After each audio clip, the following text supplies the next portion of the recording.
Hello, and welcome back to a daily drink demo. Today's drink that I will be demoing will feature Junipero Gin, because I have a fan, and I am a fan of the gin. The drink in question is going to be a white Negroni. So a lot of people call for this cocktail, not really necessarily knowing what goes into it. They just know that it looks pretty clear and it tastes nice and bitter and herbaceous of sorts. So let's go over the ingredients. So the classic Negroni involves gin, Campari, which is nice and red, and sweet vermouth, which is, of course, a dark red. But with this cocktail, a white Negroni, you need something that's as clear as the gin itself. So in addition to Junipero Gin, we're going to use a bitter Bianco from Luxardo.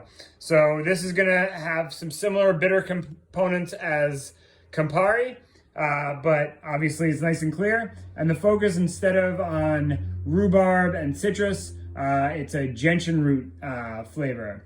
And then, of course, you need some vermouth. Right here we have Dolan dry vermouth. That's going to add a lot of the same herbaceousness as a sweet vermouth, but without, obviously, the sweetness.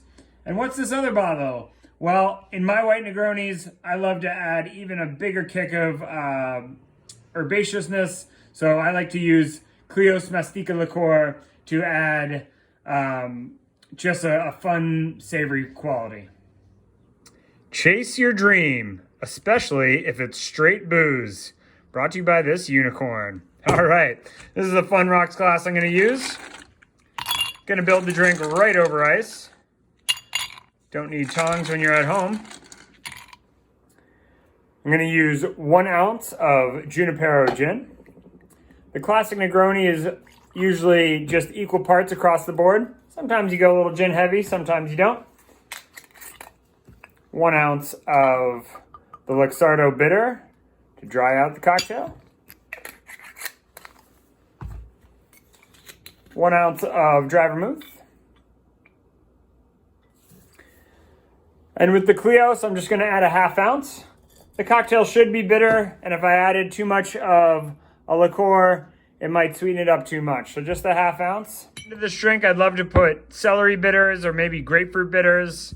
I have neither, so I'm just going to use a little bit of orange bitters.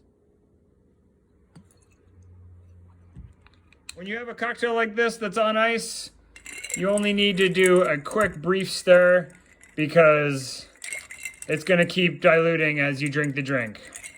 So that's really just to incorporate all the flavors. And now, garnish, I'd love to do a grapefruit twist, but instead a lemon twist will have to suffice. And there you have it, a white Negroni. Are you a fan?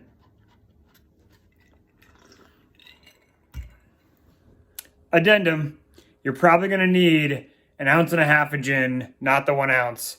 Just the balance is a little better. So that makes it a 4 ounce cocktail, 1.5, 1, 1, half.